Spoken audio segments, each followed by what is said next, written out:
Lemar. Mackenzie. Okay, so I have yet another love themed question for you this month. Are you ready? Oh, I'm psyched. Let's hear it. Okay, so we're talking about 500 Days of Summer today, and one of the things that stood out to me was the different love stories at play here, or not so love stories, as we've been saying. Have you ever had something like this happen in your own life, like that we see play out here? I it's weird. I think and maybe that's why I really like this movie. It doesn't hit the same as it used to when I first saw it because I was definitely in a Hmm. different headspace. But I think maybe the reason I do enjoy this movie so much is I feel like I've related to every aspect of this story. There's times in my life where I've been Tom. There's times in my Hmm. life where I've been Summer. We Okay. can save some of that for the actual when we get into the plot of this. But I Hmm. will say one thing. Can I just throw down a spoiler warning here because I feel like this kind of gives I, away. okay, yes. Turn around, don't drown. It's spoiler time. So sorry, guys. This is like a 15-year-old movie, but I'm going to spoil the fact that, like, at the end, these two do not end up together. They tell you flat out at the beginning, right? This is not a love story, at least between these two characters. But Summer, at the end, ends up moving on from Tom and immediately marrying the next dude she meets. What, like 6 months later, after saying Yeah, she I wasn't mean, looking for two commitment minutes and all later, this. yeah. Yeah, pretty damn quick for somebody who wasn't looking for anything serious. But she explains it. We'll get into that. But I feel like the oddest part of this story that I've ever related to is I've been Tom in that sense of, like, not necessarily that the other person didn't want to commit to me, but I've been, to make another movie reference, the Good Luck Chuck, a few times where I've been dating people, and more often than not, I was the one that was like, "Hey, not looking for anything serious. We're just casually dating," like, and date people for 6 months, 12 months, if Mm-hmm. that. And then they end up marrying like the next person that they're with. It's happened to me probably 4 times, I and know I was of on a one, roll like there I for a minute. know So one couple of that you have yeah, done this to, but I don't know the rest. Man, you're a good luck charm. I it's love a this. feather in my. I got nothing. Yeah, I'm happy for every single one of them, and like none of them broke my heart for what it's. Like I said, it wasn't as though they did. It's not a Summer situation. It was very much a Yeah. me It being like, wasn't yeah, you're Tom like is devastated as a result. right. It's just, Yeah, yeah. I did Okay. not spend like a month in robes and like drinking orange juice and whiskey. But yeah, what about you? Any part of this that you want to get into now of like what you relate to? I mean, I'm historically the summer kind of Hmm. person here as well, where I'm very going into something very casual, and not looking for anything serious.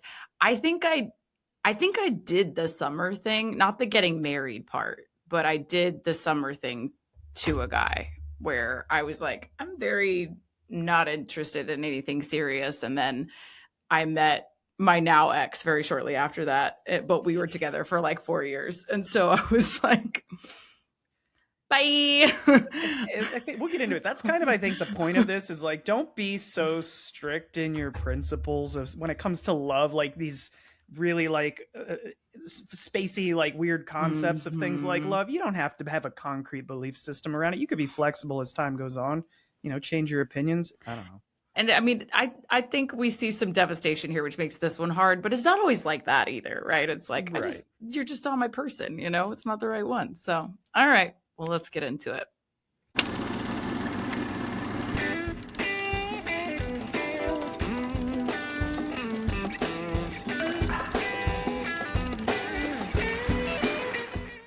Welcome back to We Drink and We Watch Things. I'm Mackenzie.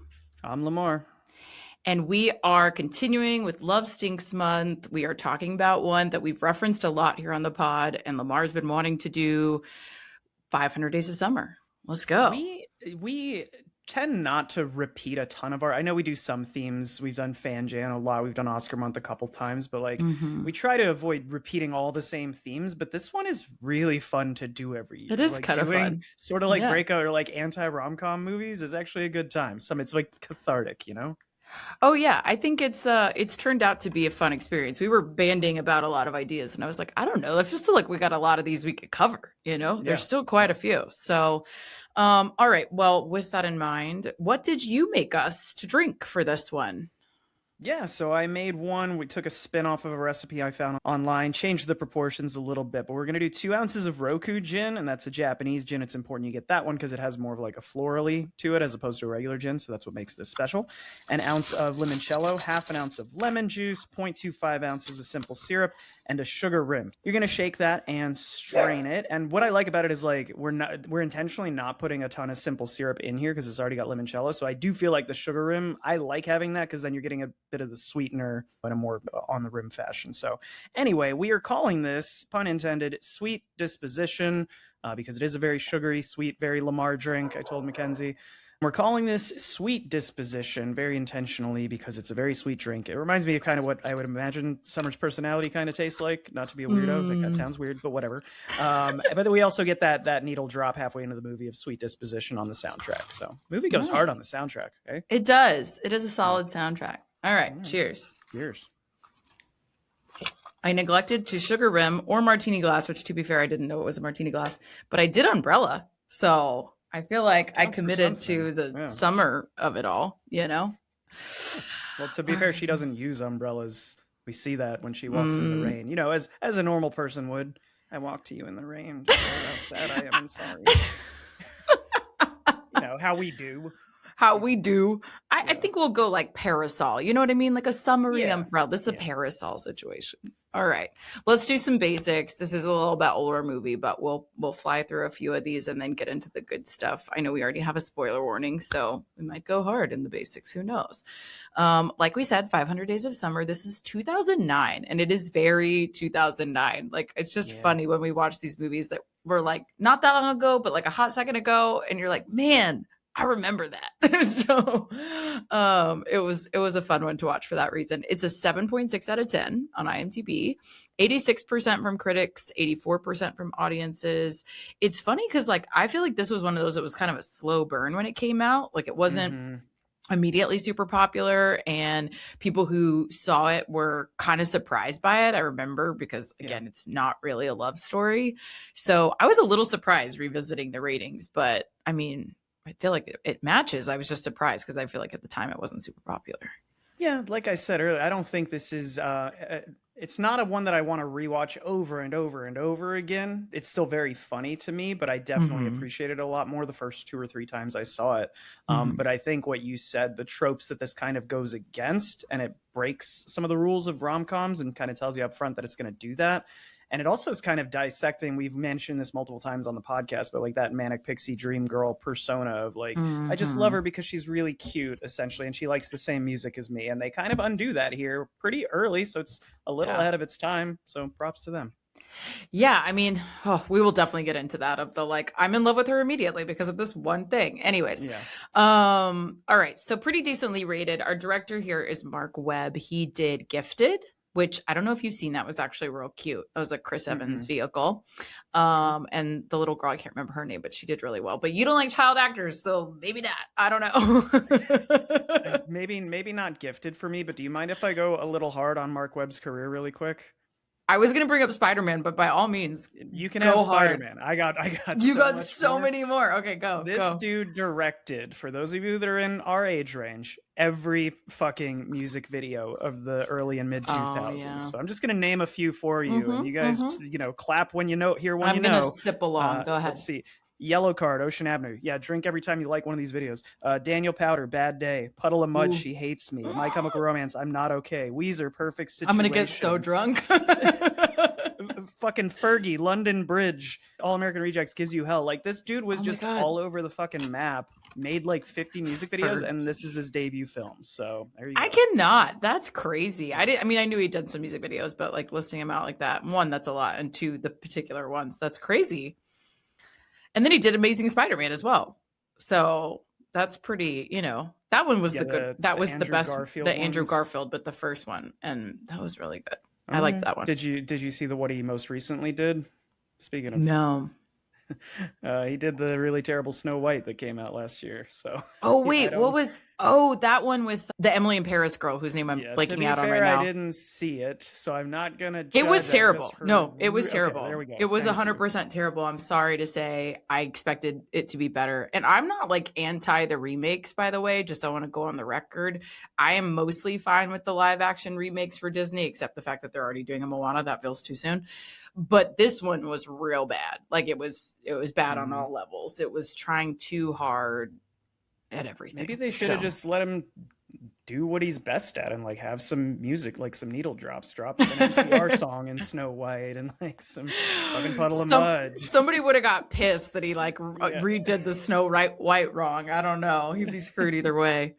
Well, he has also worked with his writers on this a couple of times, Scott Neustadter and Michael H. Weber, who have worked together kind of repeatedly. Some of the ones that people probably know them for are The Fault in Our Stars, which was really good and really emotional. And it's adapted from a novel, fun fact, and The Spectacular Now, which I actually think is also a novel. They also did The Disaster Artist, another book adaptation based on the Yes. terrible movie The Room, the making of that. So They just take the source material and they make it good. I like it. yeah. All right, we've got a pretty small cast and crew here. We have Joseph Gordon-Levitt. I don't Still know. lives. Angel on Earth, as far as I'm concerned. I love this man. He plays Tom. I don't love him in this, to be clear. Well, Tom. I don't love the Tom in this. And then I love him from Inception. I always bring it up because I think it's a great character turn for him. So, what's one of your favorites? I will always remember Angels in the Outfield when he was like a Oh, baby. cutie Even baby. in this, he's still a baby 15 years later. Yeah. But this to me represents Jogo Lev's becoming a leading man. If you look at his career trajectory, The performance this is great. A Mhm. breakout. And then after this, to your point, he gets Inception, he does Mhm. Looper, he does Don John, he does 50-50. Mhm. This really All gets great. him to where he is now. Yeah. And I think I mean, like he perform again, his performance is very strong here and in all of those that you mentioned. So yeah, I think it's the floodgates are opening for him on this one for sure. We also have Zooey Deschanel. She plays Summer here. And I just referenced New Girl, but obviously she was an elf, but I she was did gonna ask New you Girl for if you're forever. a New Girl or a 30 Rock girl, because I feel like there were two ways you could go as a female watching television in this era. Like, it sounds I like was you a go New New Girl. Girl, yeah. Okay. I like 30 Rock, but I didn't get into it at the time. And so now I just sort of watch spurts of it later Okay. on. I didn't really watch it live. Yeah, I was a New Girl kid. I But just I know a lot didn't of women watch the relate to last one of those two. So. season because it Oh, was okay. like, I don't know, it was weirdly timed because they had this like what they thought might be their finale, and then it ended up not being their finale. They ended up renewing, and I was like, they wrote it like it was their I finale. I hate don't it think when I that should keep happens. watching. That's like I hate that about television shows. Yeah. Like, yeah. Yeah, so I didn't watch the last one. Oh no, maybe I should. Who knows? Jeffrey Arend plays Mackenzie. I am offended by this in so many ways. The spelling is wrong for a first name. It's a guy's name. He doesn't get enough screen time. Like I'm just all the ways. I'm not To happy be about fair, it. he doesn't get enough screen time because the character is very accurate to you. Of all the Oh. things that are wrong, this is very you. Like you're proud to be an American. You're doing shots on stage. Yeah. Oh yeah, this guy is not my kind of Mackenzie, is what I'm saying. But he has been in Garden State. Speaking of killer soundtracks, he was in Garden State. He was in Garden State? Yeah. Why do I not remember it? I mean, I haven't seen that movie in so long. He's like a weird spot in time, though, for me in cinema because he was like the Snosberries guy in Super Troopers. And then shortly after that, he was in The Ringer with Johnny Knoxville. Kind of problematic movie, but he has the best fucking line of the movie, which is when the fuck did we get ice cream in like a PG-13 movie.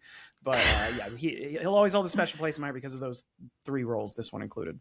All right. Well, good to know. We also have Chloe Grace Moretz, who plays Rachel, the older younger sister. And she's from like Kick Ass, and you said Let Me In is what it's called with the I vampire. believe the thing? American version's called Let Me In. The vampire Yeah. story, it's originally Let the Right One In, but yeah. She's so like, beyond her years in this one, but it's a great turn. I like it. It's one of those tropes that I don't love from conversations we've had before. I feel like they try. It's very important that he has this female presence in his life, giving him better advice than what he believes in his own fucking head. It's still occasionally some of her lines of dialogue are one of the things that haven't aged as well for me, but I do like that she gives him kind of the final speech to get him back on his feet. I just like the concept of her because it Yeah. proves to me in so many ways that women mature faster than men Oh, always. for And sure. here she is having to, teach him how to be a grown adult man. So it just makes me laugh. Um, Matthew Gray Goobler is our Paul here. And I had to mention him not because he gets a ton of screen time, but because he was in Alvin and the Chipmunks. Hell yeah, Simon. And he doesn't sound like it at all. I'm like, what is, not that he should sound like a chipmunk, but I was just like, this guy is doing Alvin and the Chip. It didn't make sense to me, but anyway, that's him. All right, kids. Quick plot summary and then the good stuff. After being dumped by the girl he believes to be his soulmate, hopeless romantic Tom Hansen reflects on their relationship to try and figure out where things went wrong and how he can win her back. Oof. Very accurate, but also, man, That first sentence of the yeah. girl he believes to be the girl of his dreams is Yes. very telling. Yes. Very telling. So even though I didn't think this was like a runaway hit when it came out, it made decent money. It was a $7.5 million budget, and it made 60 million, so made its money Well back and done. then some. So I don't know, maybe it was more popular, but I just think it was one of those that threw people for a loop, like I said. So even though, to your point, and I agree, we get told right away that this is not a typical love story. But I do think I'm even guilty of like having watched it. You hear that little disclaimer, right? And Mm-hmm. you just want it to work out differently. So Yeah. I feel like it's still disappointing, even though you know that it's coming. So I don't the know. the way they frame the story is really smart to kick things off here because they give you that speech while you're seeing them holding hands at the park and she's got the engagement or the wedding ring Right. on. Yeah. So they're telling you're like, wait, I remember the first time being confused by that. Well, they're married. How could this not be a love story, right? See, I You make wasn't that confused assumption. the first time I saw it though, because I thought he looked not happy, not married happy in that scene. He Yeah, had I guess you could definitely. His face is showing some weird emotion in that he scene looked for like sure. sad smile, it was like a sad smile. Hmm. And so Yeah. I was like, well, how does this go awry? But I'm already upset. I don't know why I'm upset, but I'm already upset. Yes, yeah, that framing device, and then I just love. I forget how much the little things in this movie and how special this is because of the day count. Like I love the Mhm. jumping around in different days to their relationship. I think that is like a storytelling framing device works really really well. I do really like that. I have that as one of my main notes is like, this is very effective. You know, it takes you in and out of these key moments in like you're getting jolted around with this Hmm. story I actually like that juxtaposition because it makes you question repeatedly why that would be happening. Like, why would this have not worked out? I mean, look how happy they are in this other moment. But it was like almost a little too real on this watch for me, where I was like, Hmm. yep, yep, yep. Like you're just sitting there watching it going, well, this is going to go downhill. And it kind of makes you feel that same cycle, I think, of your own relationships that have done that. And you're like, it was so great at the beginning. And you are having this rom com moment. And then when you go through the breakup, like she says at the end, like you're only remembering the good stuff, you Yeah, know? it's definitely, rose tinted goggles at sometimes, Hmm. nostalgia is a hell of a drug. And we even covered some of that in a different way when we did Eternal Sunshine. I think there's a few different love Hmm. stories that are kind of like this of make it Blue Valentine too, much darker, but it's telling you like relationships, but in most measures are really, really good at the beginning. Like that's when they're at their Yeah. best. And then you hit a point where you have to grow together and develop and change and Hmm. compromise, or you grow apart and start disliking each other, and worst case, arguing, fighting, all the drama, blah blah blah. But I think this is a very smart way that I don't know a lot of movies have told a story like this. But to your point, it gives you the. I love the mirroring scenes where you get them going through these early jokes in their relationship and how funny their little inside Hmm. jokes were. And then meanwhile, we jump ahead however many 100 days, and now the jokes aren't as funny, and she's not humoring him as much. Or they go to Yeah. the record store and he's trying to be cute. It gives you so many opportunities to kind of mirror the good and the bad of their relationship. Yeah, I agree. And I think the rose and colored glasses at the end is such a great analogy of this is him looking back at those beautiful moments where again the dopamine is high, the chemicals are Mm-hmm. firing, and thinking that that's all that happened, and it's just not all that happened, obviously. So um, it is important for us to see the back and forth. I think that is very well done. I think it can be a little jarring here and there, depending on the Yeah. specific thing being compared. But on the whole, I think it's it's really interesting having those two side by side. And it's kind of like you're seeing it through this cycle of them building their relationship and then them kind of tearing their relationship up, you know, destroying their relationship. So, in a nonlinear way. So it's interesting. Yeah. Every time I watch this, maybe not so much now that I'm 41. Like I feel like I'm not going to say I'm set in my ways, but like I just said, you know, be flexible. But like in my 20s, I watched I guess I would have been 25 when this came out, was the first time I saw it. And then I would watch it 25. I watched it probably 30, 35. And every time I see it, I feel like I look at it from a different perspective. And the first time I watched this, I was completely miswatching it because again, they're telling you that this isn't going to work. They're telling you Tom, he Mm-hmm. is misguided in what he believes about love. He's all into this sad British pop. He loves The Graduate, like the ending of The Graduate, because he's completely misreading what the I intention of the love director that is there. reference, by the way, that Yes, he loves The Graduate, like just as a yeah, concept. You're like, oh boy, oh boy. Like I and forgot it's about so that telling reference when until they this go see watch. it later, and she's like in tears in the theater because of her beliefs about love or the lack of it, and he Yeah. doesn't get it. Yeah, and he's like, "What's wrong?" And you're like, "You still don't get it." Like you just rewatched it and you still don't get it. And Yeah. that they can be so fundamentally different in that way too, where they're Yeah, watching this thing with such different reactions. 100%. Like that scene it hits a little different. Mhm. But I've been the Tom. I've been the, you know, belief that there is one true love for everyone and it all comes down to fate and yada yada. So when I Mhm. think I first watched this, I was totally miswatching it. And I really didn't like the Summer characters. I'm like, she broke his heart. And then you rewatch it and you're like, I'm not saying Summer's totally in the innocent, but she didn't really do anything wrong. And the characters in the movie are telling him that of she said, not looking for anything serious. You caught feelings. That's kind of on you. At no point did she say, I love you or anything else that would lead him to that. The only thing she didn't do was not break up with him. Right. So I don't know. But did she not break up with him because they didn't ever truly establish Become boyfriend. Yeah. a boyfriend and I girlfriend guess break it thing? off, like whatever the casual hookup thing is. As Yeah. somebody who's been there, I've Well, been talked to by friends of friends that are like, or friends of girlfriends, I should say, that are like, I get it. You're not in anything serious, but it's like they have feelings, and you're just like taking them for a ride. You need to stop this, and like, yeah, first of all, that's ridiculous that another human adult had to come tell you, another human adult, about a thing that a different human adult was feeling. That's just ugh. Let's all just talk to each other is what I would say. I'm not making fun of anybody in that situation. I'm just saying yeah, it's referential of our inability to just be honest with each other about our feelings. yeah. Because I think that's crazy. Like I have never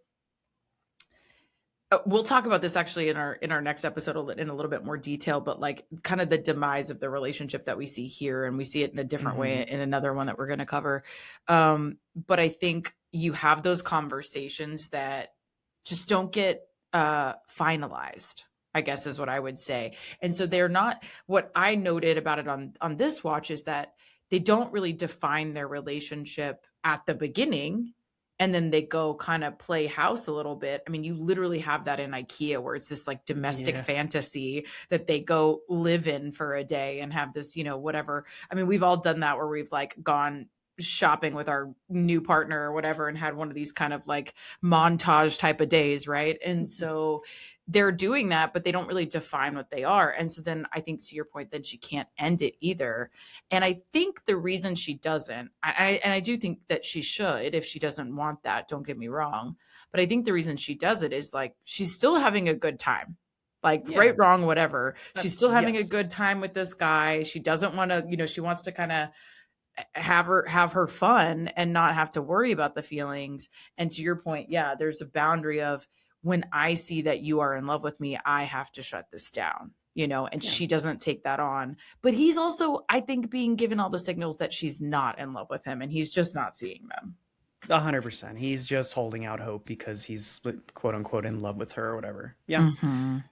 I think Mm-hmm. maturing for me is realizing that on this like what sixth watch of this movie, probably seventh watch of this film, like neither one of them is necessarily right or wrong. One of the things I wrote down this time was I really like how the two of them are set in their ways. They establish their sort of belief systems up front, And they don't really waver on those throughout the whole film until the very end. And then she Right. sort of changes her tune. But I like that neither of them budges or compromises on what they're going after, because I think that makes for a more interesting movie. But like I said, the more I mature, the more I realize like neither one of them is right or wrong. They're just wrong for each other. And I think that's the point of this movie.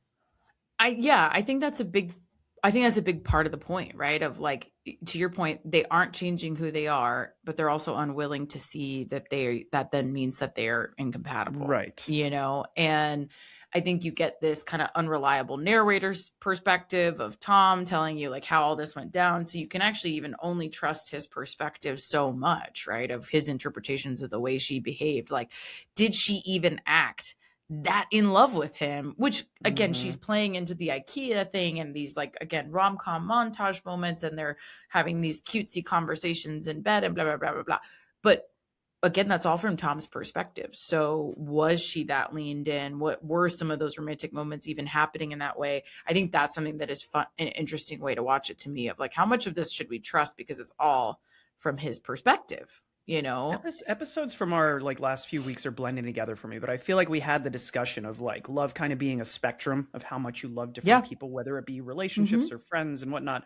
And I Mm-hmm. feel like there are people like I would consider myself somebody who in the past at least like I could date somebody and love them in a very specific way. It was not, I think we're going to be together forever love, but it was like, I really Right. love having you around. I enjoy this connection. I want to Yeah. explore this as much as possible. And I think that's what Summer's doing in this. So yeah. Yeah, and I think even so, let's just assume for argument's sake that he's sort of making this all seem and feel and sound better than it is in his own mind and in his retelling of this story. She's still not doing that. Like to your point, Mm. she's still not in his fantasy. She's not giving him the signs that she's in love with him either. So I just think at a baseline, he doesn't ever come to terms with that. And to your point of she likes him, she does like him. She even says that when she shows up at his door, the one time that she's like slightly apologetic, I guess, about what she's done. And even though she didn't necessarily do anything wrong, but like she's kind of, she Yeah. feels bad for him that he's this upset. And she's like, I really like you. You know, she doesn't say, I love you. And even if this was some fantasy, she doesn't say, I love you. And I think that's telling, you know? You said something that triggered. I read this and I didn't bother writing it down because honestly, I don't give a shit. But if anybody out there finds it interesting, apparently, like, there are theories, and even Joseph Gordon Levitt has said that he buys into this, that the last sequence with them on the bench and him seeing the wedding room and then reconnecting and him kind of having peace, making peace with it, could all be in Tom's head. He's like Joseph Gordon-Levitt's like, Yeah. yeah, in my when I read the script, I think he's just imagining that to help himself have closure. I don't think they ever reconnected after that, incident at the apartment. So I like that retelling actually, yeah, because I well, it think, matches up with what you're saying. well, Yeah, and I think what would be the occasion? Like, what would be the reason at that point? You know what I mean? Like, not only her being willing after she's, gotten married and done all this and they had this not great experience and he walks out and whatever, but also why would he seek it out? Why would he even want, like, he's angry when he leaves that other situation and sad and heartbroken and all of that. So I just don't know what the point of that conversation would be, you know? it also seems weird. Like if you broke somebody's heart and it was miserable for a while, and then you guys reconnected, but then you immediately got engaged, and they stormed out of your place or disappeared. So you broke their heart twice. Would you Yeah. really make it a point to go frequent their Yeah. favorite place in the city just to like potentially see them again? Probably not. So you know what? I didn't want to write it down. Now I'm kind of regretting that I didn't, because now I'm starting to buy into it. But Yeah, I think it makes all kinds of sense for a number of reasons, but I also think I can relate to it personally too, where you really wish you had closure about something or an explanation. I think that's what yeah. he's seeking, right? Like he doesn't need her to fall back in love with him. I think he's moved past that at this point, but I think he's still so confused why again she doesn't want a relationship. She said she doesn't believe in love, like all these things. And the last time he's seen her, one, she doesn't tell him at the wedding what's happened, and then she goes to this Yeah. thing, and then it turns out she's been engaged and now she's getting married and all these things. And I think he's just like, when you kind of fundamentally understand a person to be a certain way and then they deliver something else to you that just shocks the system, you're like, I can't reconcile those two people. It's not even just the behavior, it's the people. And so, like, I've had situations personally in breakups or the end of relationships where I'm like, something that happened in this process does not jive with who I thought you were. And that's the closure I want. Not, oh, let's get back together. It's, who was that person or what happened there? That has been that those are the only things about former relationships of mine that I still think about. It's not, oh, we should get back together. Oh, I miss this person so much. I love them. I'm heartbroken. It's nothing like that. It's just like, what the fuck was that? That's it's more, I think he just wants an explanation, I guess yeah, people can change, I guess. I don't know. When you said you were like, you relate to this, like you've been there. I thought you were going to say that you broke somebody's heart and then you just kept showing up to their favorite Olive Garden like at dinner every Thursday. And you're like, what a coincidence. You still eat here? But I have broken somebody's heart and stayed around, to be fair. Okay. So I guess maybe this is possible. Maybe this is possible that she does just show up at the park. Stay the fuck out of Olive Garden, Mackenzie. I did want to talk though, because we sort of referenced the apartment sequence, and I think this movie does a lot of really creative things. We already talked about the day counter, but that expectation from versus reality sequence when he's going and he thinks how it's going to go. First off, I said Summer did nothing wrong. I think Summer's naive. I think she should have said something at the wedding. She says, "Oh, our apartment." That's the one thing I think is. Apartment. I'm like, you should have said, my boyfriend in my apartment has a rooftop. Come to this party. That he also didn't want to hear that, because the first thing I would have asked if I'm him is our. Like, yeah. You don't even need to dig deep, right? Just our could be a roommate, could be a boyfriend. Do you have no idea? He's probably like, oh no, it's just a female roommate. It's just whatever. And he sex with anybody but me. Right. She would never. And she's been miserable the last 6 months.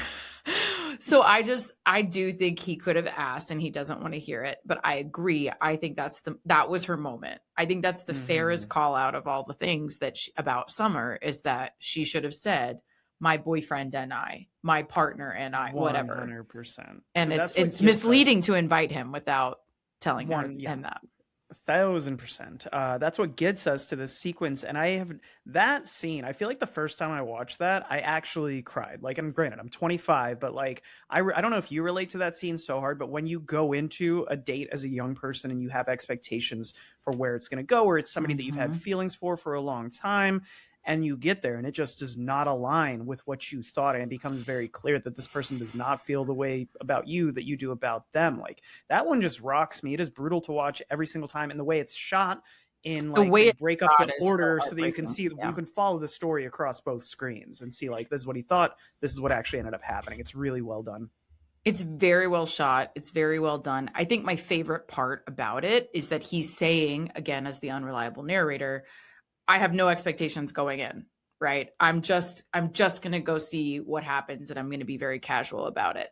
And we've all done that, right? Where we've gone to a thing. It could be friend related, love related, work related, right? I don't have any expectations. I'm so chill. I'm so nonchalant about it. But you're like all the chalant about it, right? He's like, so much chalant. I can't even. So he's trying to be all chill, and he's not. And that's the thing I like about it, is that all of it, but that's the thing that's my favorite about it, is that he's saying, I don't have any expectations. And then you see very clearly, I have 1,000,001 expectations, and here is what they look like. And he's lying to himself about that, because you wouldn't be as devastated, you wouldn't be as upset if your expectations were genuinely pretty low, or you didn't expect. I do. I'm okay with being friends. Clearly, he is not. 100%. But yeah, I agree. It's very well shot, and it's a really good concept. But it's very sad, because you just see how in love with her he still is. Like, yeah. And his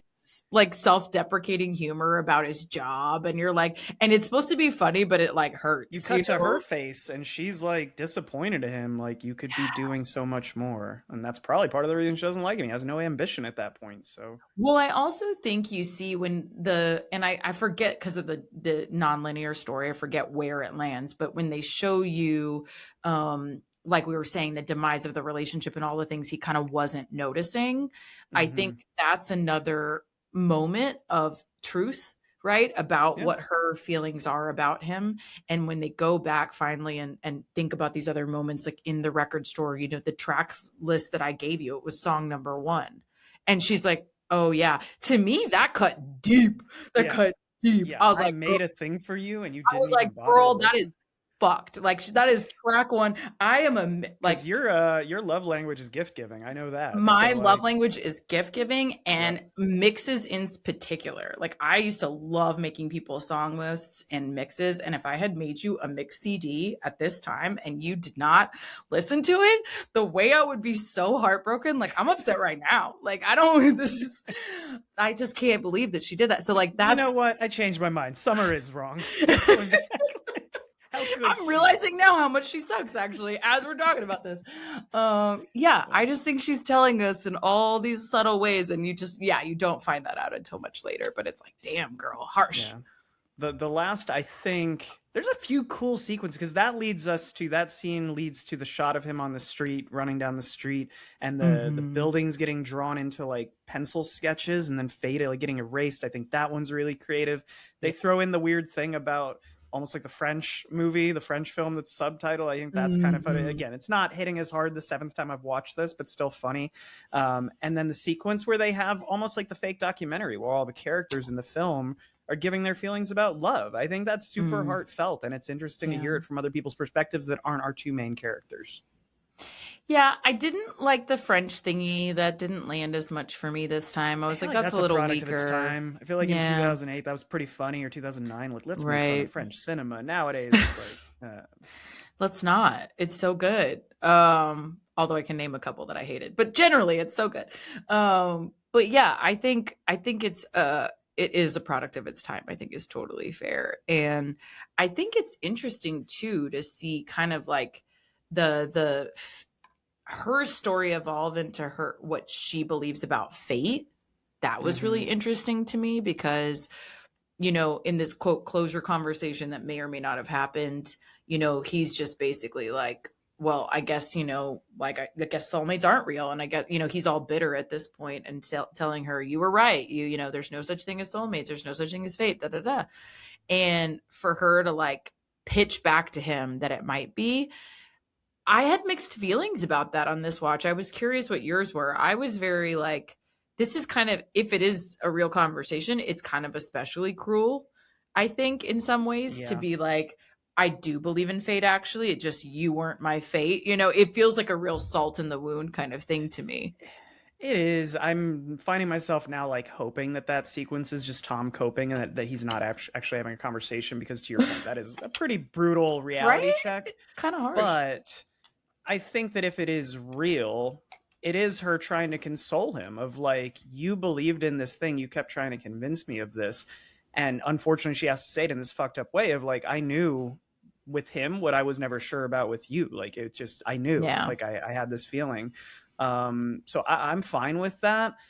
And I think what Tom learns is he was hoping that fate would just deliver the girl of his dreams to his doorstep. Like literally, she just Right. gets hired at the place he works at. And he's like, she's so hot. I'm going to go date her and fall in love with her. It's Mm-hmm. not until he gets off his ass and starts showing some true ambition and like pursuing his dreams and doing all that he ends up actually meeting the Yeah. girl who we assume he's going to end up with. Right. So you can't just expect fate to like fall into your lap, basically, if that's your belief anyway. Yeah, I agree. I like that the momentum happens for him when he's taking initiative and doing shit about shit. So I love that. The one complaint I have about that, very practically speaking, in my old life, I worked with a lot of architects and developers and all those people. And so I was just like, this is so unrealistic. Like, you don't just decide tomorrow to be a architect and make it happen overnight or even inside of 6 months. Like, that's not how the education for architects works.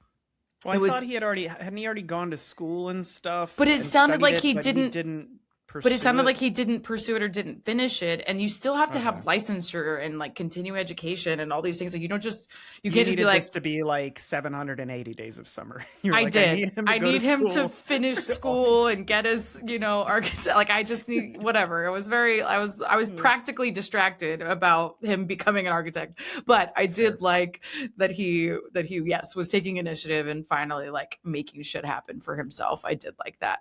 But I do think like if we get to that moment where he's making this stuff happen and he meets Autumn, who is gorgeous and sweet and obviously super smart and qualified because she's going out for the same job as him, all these things. Minka It's Kelly, Friday Night Lights, Clear Eyes White Lips. Anyway, sorry. so it's like it's very optimistic in some viewing of, you know, he has this opportunity that is feels fate like, right? She's at this interview with him and turns out her name is Autumn of all things.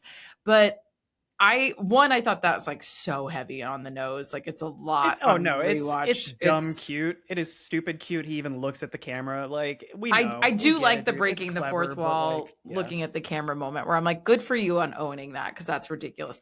But I guess my question at the end is like, what was your read on that moment? Like, is he growing up and this is the going to be the adult relationship that he goes into with the right expectations and blah, blah, blah, blah, blah, or is he starting this exact same cycle all over again, and that is literally her name being Autumn and seasonal and all this could be symbolic that he's just about to do the same 3-month thing all over again, you know? So like what do we think that is for him? I'm tempted to try and say something intelligent here, but I feel like it's just beyond my grasp where if I try to put it into words, it might come out dumb, but let me try. We've talked We can about, cut it, we can pretend. Yes. I'm just going to edit the shit out of this and it's going to sound great, like really scholarly. But we've talked about how your belief system throughout life, not just in regards to love, but I think of how many beliefs and principles and morals of mine I have changed over my life. It's not as black and white, I think, where you go from being married or like in a long-term relationship and being super happy and believing this is your partner, that if you have a nasty breakup, I don't think you immediately revert to like the opposite belief of like there is no love, there is nobody out there is for me. I think you might feel that for a little while temporarily, but then I think you evolve. And I think even with small breakups and small relationships and going on dates and just meeting people and making friends, like all these experiences, I think your viewpoint on love evolves throughout your life. I don't think it goes like this, like all the way back and forth, but I think you just take a couple steps in a different direction. That is what Tom is doing at the end of this. Of he's acknowledging, oh, here we go again. Like it's a little cute, but it's also him. I think he's going to carry this experience from what he had with Summer and approach it from more of an adult mindset of, oh, I have to put effort in and like this might not be the perfect person for me. I need to explore it more and be open to possibilities and all these other things. So that I'll stop there and I will edit all that if I need to. But I think it came out okay. You didn't sound like an idiot. I'm going to tell you that. If I can for one fucking thing in my life, take that, Dad. I think I just am undecided, I think is the thing. I feel like it could go either way, that he's either about to do the exact same shit or he is going to learn from that experience. I think we are seeing growth in him. Obviously, again, he's going after this career that he kind of left behind and he's showing some initiative, but also like sometimes, no offense, men, you can only do so much at once. It seems like the multitasking is hard. So I don't know if he can do both at the same time, is maybe my practical read on that, but who knows?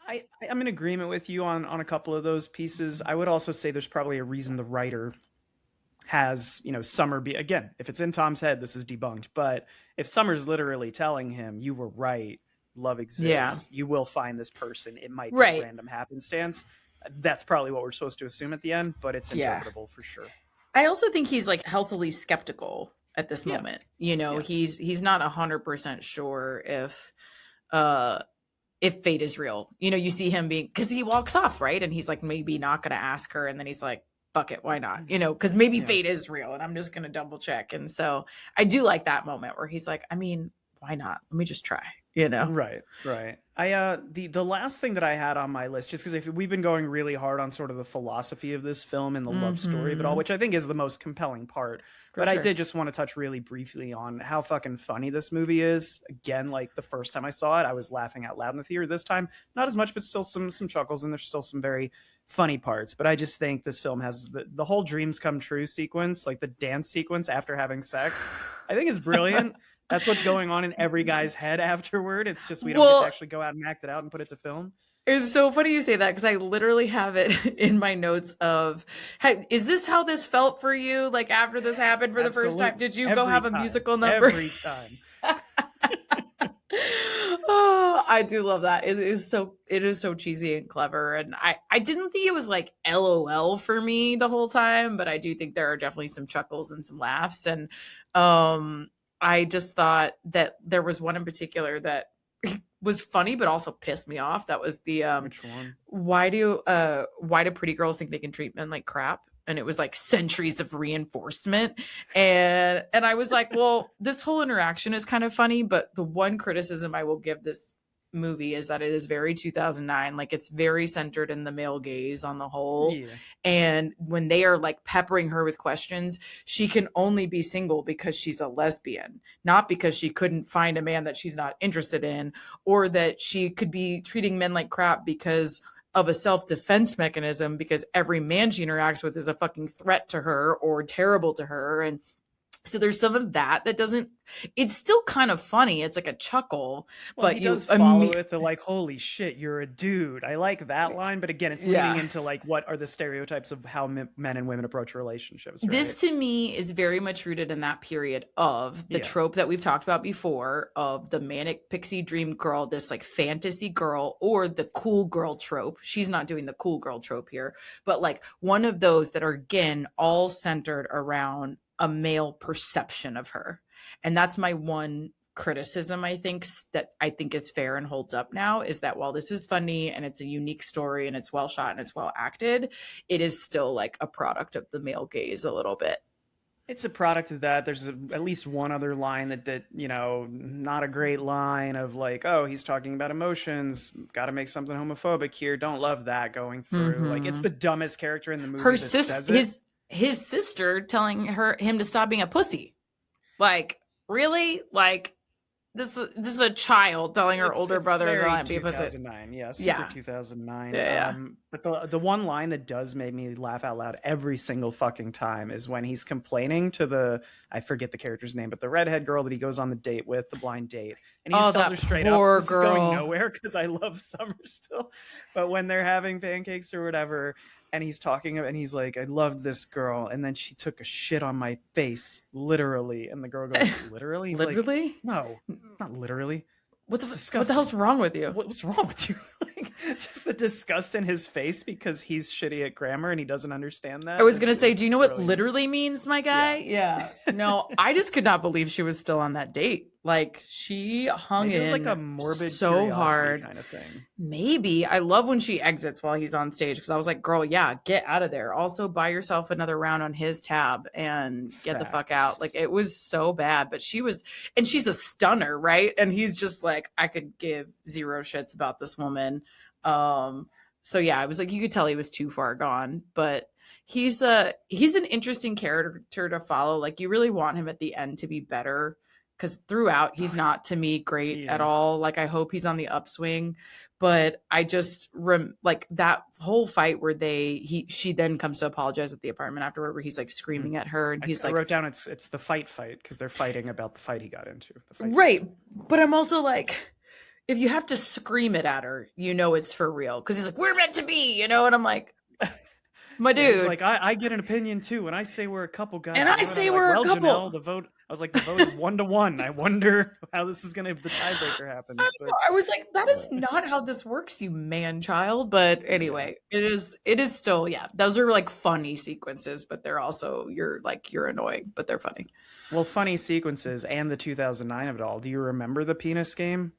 Not that one. The one that's in this movie. The penis. Do you remember the penis game? Like, that was a thing for like 2 years. People thought it was the funniest fucking thing. No, you never yelled out penis like gradually getting louder and louder in the place. That was a New Jersey thing, I guess.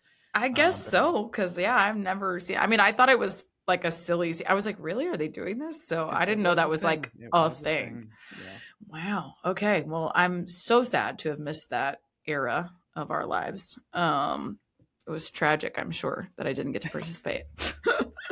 One day. We'll go somewhere. We'll go to a brewery this weekend and we'll play the penis game. I got nothing to lose. This is actually the better age for me to do this kind of shit. I don't give a shit.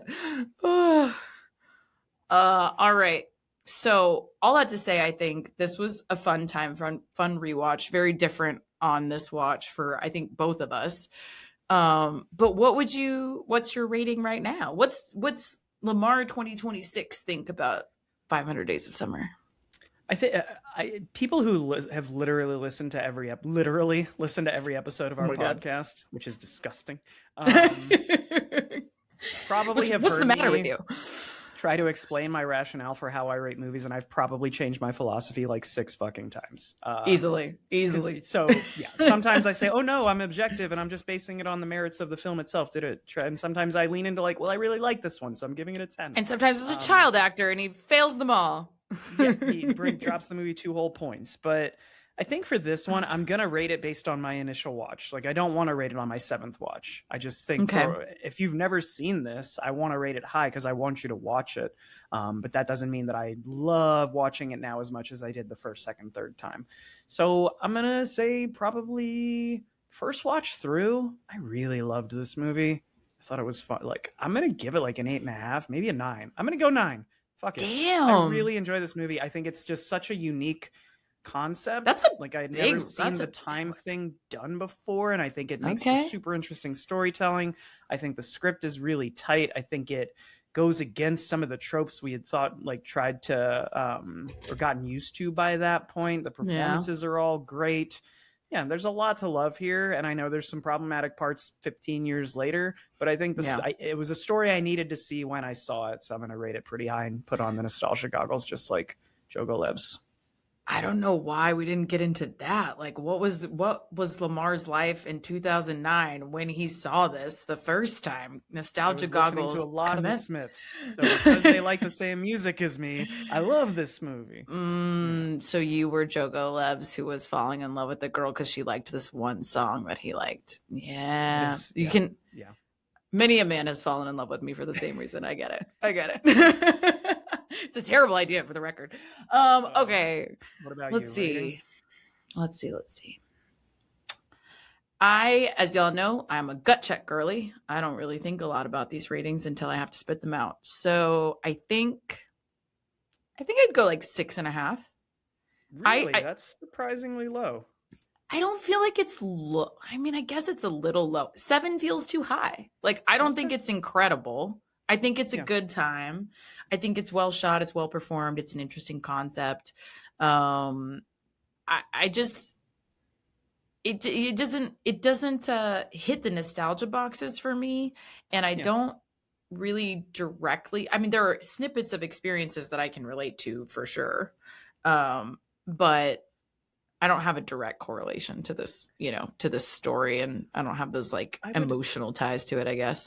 I mean, it makes sense that we're both going like 1 point above and 1 point under what the IMDb average rating is. I also wonder, like, if you were to survey, like, to look at men and women polls and see, like, because in 2009, this feels like it's an aimed at dudes movie based on what we talked about in the script. It does. So I would imagine that, it's almost like Judd Apatow films. Like, they feel very aimed at dudes in that same time period. So I'd be curious to poll more females and see if, like, was this just a total misfire for you, or was it like okay but not great? I mean, if I rated it off my first watch back then, it would be lower. Yeah. Really? I didn't love it then. I remember being like, whatever. And like my girlfriends, again, anecdotally, I'm like, I don't remember people loving this, so I don't think a ton of people loved it out of the gate. I think I appreciate it more, just more life experience, I'm like, okay, I get it. I appreciate the story itself more as I get older, even if the movie isn't as enjoyable for me. I get the message. Do you mind if I wrap us up with 2 interesting facts and 1 uninteresting fact? Because I want to do a new thing. We'll see how long this actually lasts. It's going to be at least 2 episodes because we're recording one right after this. I want to give the least interesting IMDb fact that I found, like the worst one. Yeah. But I want to start with 2 that I didn't. So first one is, according to Scott Neustadter, the writer of this is about 75% based on experiences that actually happened to him. Again, take it for what it's worth. Guy. The character's making shit up, so maybe Scott is making shit up too. But 75%. I don't know. He's a screenwriter who adapts a lot of novels. I could see it. Yeah, and there's also that intro where it says, like, this definitely isn't about a real this is person, not about you. That was, we forgot about that. That one's very funny. What is it, Jenny Beckman? Would lend some credibility, Jenny Beckman, to that theory. And also, I every time I watch this, I was like, why does he say that? But when Simon from Alvin and the Chipmunks, that's all I'm going to know him as now, says hum job, he's like, did you get a hum job instead of a blowjob, that was to skirt the R rating. That's the only thing that kept this from, or got this to be PG-13. If he had said blowjob, R-rated movie. So if you were wondering why the fuck he says hum job instead of hummer or blowjob, that's why. Wow. Least interesting fact. You ready? I'm ready. Let's go. When Jogo Levs, during the whole make my dreams come true sequence, goes over to a car and winks at himself in the reflection, it's Harrison Ford on the window winking back at him. 98 out of 157 people on IMDb found that interesting. I'm like, that's the just thing that we what's saw with our eyeballs. Yes. They were probably shocked when fucking Shakespeare was in Hamnet. They were like, fun fact, what the fuck? This is Shakespeare. For a second there, I was like, why are you telling me this, Lemar? And then I was like, wait, this is the least interesting fact. Yes, Got it. It's on the list, and apparently 2/3 of people thought that was great. Holy shit. People didn't know that that's who that was, is what that tells me, and that terrifies me for all the reasons. Wow. Okay, well, that was a good time. All right, kids. Well, thanks for joining us. This was a fun rewatch. It was like a very different rewatch for me at this time, so that was cool. We are going to round out Love Stinks month next week. We are going to talk about one of my absolute favorite movies, which I'm very excited to talk about, La La Land. La La Land. I hope we do it justice. I'm so nervous. I actually love it so much. I think we will. It's a good one to talk about. I'm excited. It is a good one. Okay. And then in the meantime, though, follow us on our socials. We drink and we watch things. I think by the time this comes out, you won't be doing your Oscars reels anymore, right? By the time this comes out, no, I don't think so, but they'll be there for everybody to enjoy. Go watch my reels that I'm working very hard on. Yeah, Mackenzie wants to do stuff for the which makes sense. Yeah, we should have been doing this every year. So Mackenzie's making some awesome reels for the Oscars. Go check those out on Instagram. You can also email us at wedrinkandwewatchthingspod@gmail.com with ideas and such. And you can get the video of this if you want to see us in full living color on YouTube, Spotify video, and I believe now Apple Podcasts, or very soon Apple Podcasts. It will be soon. It's not live yet. And you can come see my new background too if you want. All right. But for now, go have a drink and watch a thing. Cheers. Cheers. Yeah, I played that up. You're welcome.